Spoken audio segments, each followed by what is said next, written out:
बधाई हो राजकुमारी, महाराज ने आपके लिए पवन कुमार जैसा योग्य जीवन साथी चुना है।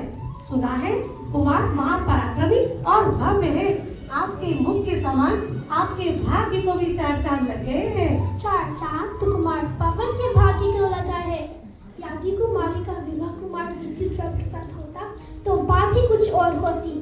कहाँ पवन कुमार और कहाँ विद्युत प्रभ, दोनों में जमीन आसमान का अंतर है। वो तो महाराज ने सुना कि कुमार विद्युत प्रभ शीघ्र ही दीक्षा लेने वाले हैं, तभी कुमार पवन से नाता जोड़ा है, जैसे बिल्ली का भाग चीका फूटा है।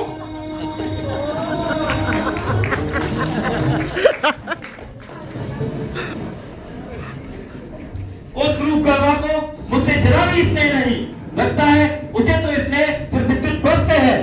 तभी तो वह अपनी सखी के ऐसे अपमानजनक वचन सुनकर भी मौन बैठी रही। क्रोधित न हो मित्र, क्रोधित न हो।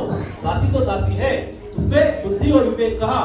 कुलीन स्त्रियां विवाह पूर्व प्रियतम के प्रति अपने राग को अपने मन में ही रखती हैं। स्त्री सुलभ लज्जा के कारण रानी कुछ कह नहीं पाई।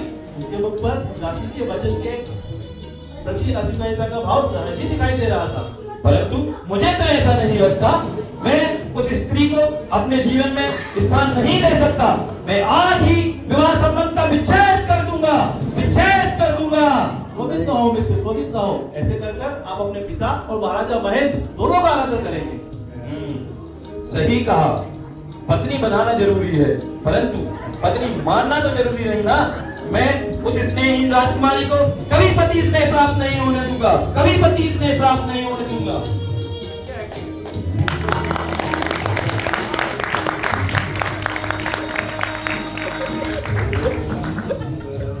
अरे रे, परिणामों की कैसी विचित्रता। कुछ क्षण पहले जिसका मुख देखे बिना एक पल भी चैन नहीं पड़ रहा था, अब उसका नाम सोनवी सहन ही नहीं रहा। माता पिता का आज्ञा का मान रखने के लिए बाबा ने अंजना से विवाह तो कर लिया, किंतु इस प्रकार से त्याग किया कि वह उससे बात तक नहीं करते थे। पति के निष्ठुर व्यवहार के कारण अंजना अत्यंत दुखी रही थी। उसकी सखी बसंतमाला उसे खूब खुश करने की चेष्टा करती, पर जिसका जीवन साथी उसके साथ ना हो, उस जीवन का कौन सा सुख काम का। इसी तरह धीरे धीरे 22 वर्ष व्यतीत हो गए। न पवन जी का क्रोध कम हुआ और न अंजना की वेदना। वो किसी तरह देश शासन करोगी सेवा पूर्वक अपना जीवन व्यतीत करेगी। उन दिनों राजाओं पर लंकाधिपति रावण का आदेश चलता था। एक दिन युद्ध काल में रावण ने सभी राजाओं को आमंत्रित किया। राजा प्रहलाद की ओर से पवन कुमार युद्ध में जाने के लिए तत्पर हुए। द्वार पर खड़ी पति के दर्शनों की अभिलाषी अंजना को देखी उन्होंने अपने घृणा से मुख मोड़ लिया। राजकुमार पवन अपने परम मित्र प्रहस्त सेना के साथ मानसरोवर पहुंचे, वही स्थान जहां उनका और अंजना का विवाह संपन्न हुआ था। रात्रि काल बिताने के लिए उन्होंने वही पड़ाव डाला। वहां एक चक्री अपने चक्र से बिछुड़कर अत्यंत आकुल व्याकुल हो रही थी। ऐसा लग रहा था कि अपने प्राण ही त्याग देगी।